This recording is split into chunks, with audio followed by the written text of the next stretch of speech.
एक तारीख थी। पति अपनी सैलरी लेकर शाम को थका हुआ घर आया। पत्नी इसी इंतजार में थी कि कब पति आएगा। पत्नी ने उसके आते ही उसे गर्मा गर्म चाय पिलाई और पूछा कि सैलरी आ गई होगी आपकी आज तो। पति मुस्कुराहट के साथ बोला कि हाँ, और इस महीने ओवर टाइम का 12,000 रुपए बोनस भी मिला है। पत्नी की खुशी का ठिकाना नहीं रहा। पत्नी मीठी आवाज में बोली, क्या हम इस रविवार को शॉपिंग कराए? तो पति बोला कि ठीक है, लेकिन सिर्फ एक शर्त पर, कि यदि तुम हफ्ते में कम से कम एक बार मेरी माँ से फोन पर बात कर उनका हाल पूछोगी तो। पत्नी ने दबी आवाज में हाँ कर दी।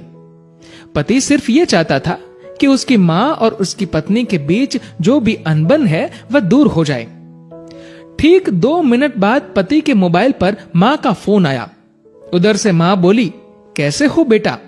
बेटा बोला, माँ मैं ठीक हूं। माँ ने सबका हालचाल पूछा तो पत्नी इधर मुंह बनाकर मन में सोच रही थी कि 1 तारीख है, अभी सैलरी आई है, इसलिए फोन करके पैसे मंगवाना चाहती है, लेकिन मैं 1 पैसा भी नहीं देने दूंगी इस बार तो। उधर माँ बोली, बेटा थोड़ी मदद चाहिए। तो बेटा बोला, बोलिए माँ, क्या हुआ माँ? बोली, बेटा इस महीने 5,000 रुपए मिल सकते हैं क्या? पति हर काम अपनी पत्नी से पूछकर ही करता था। उसने ये बात अपनी पत्नी से पूछी तो पत्नी बोली कि बोल दो कि अभी सैलरी नहीं आई है। बेटे ने माँ से कहा कि माँ अभी सैलरी आने में टाइम है। माँ बोली, बेटा कैसे भी करके भिजवा दो प्लीज, हॉस्पिटल में इलाज के लिए चाहिए। पति ने यह बात पत्नी से दोहराई। पत्नी बोली, माँ से बोल दो कि सरकारी हॉस्पिटल में इलाज करवा ले।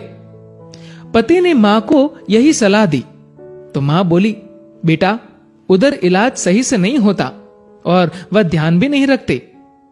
इस बार तो पत्नी को गुस्सा आ गया और वह अपने पति से बोली कि बोल दो उन्हें कि हमारे सर पर पहले से इतना बोझ है और अब इससे ज्यादा हम सह नहीं पाएंगे, इसीलिए सरकारी हॉस्पिटल में ही इलाज करवाओ। पत्नी के शब्द बिगड़ गए ये बोलते हुए कि वैसे भी 4-5 दिन की मेहमान है। पति इस बार बोला कि ऐसे तो मत बोलो माँ के बारे में। इस बार पति को थोड़ा गुस्सा आ गया, लेकिन मन को शांत करते हुए माँ से बोला, माँ इस महीने नहीं हो पाएगा, इसलिए सरकारी हॉस्पिटल में ही करवा लीजिए आप इलाज। माँ उधर से भीख मांगने लगी कि बेटा प्लीज 2,000 रुपए तो दे दो। तो पति आंखों में आंसू के साथ पत्नी से बोला कि कम से कम 2,000 रुपए तो देने दो। पत्नी गुस्से में थी, लेकिन जैसे तैसे मान गई और बोली कि ठीक है, बोल दो कि 2,000 रुपए भिजवा देंगे कल। तो इधर पति बोला, सासू मां आपको कल 2,000 रुपए भिजवा दूंगा। पति के मुंह से इस बार मां की जगह सासू मां सुनते ही पत्नी को चक्कर आने लग गई, जुबान लड़खड़ाने लगी, पसीना छूट गया और पति से पूछा कि क्या ये मेरी मां का फोन आया है? पति बोला, हाँ तुम्हारी मां का ही फोन है।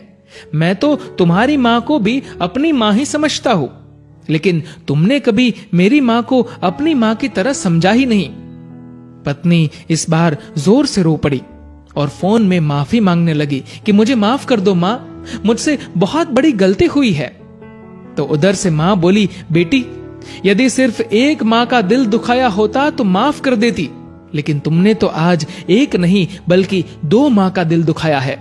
यदि आज मैं तुम्हें माफ भी कर दूं तो भी ऊपर वाला तुम्हें माफ नहीं करेगा।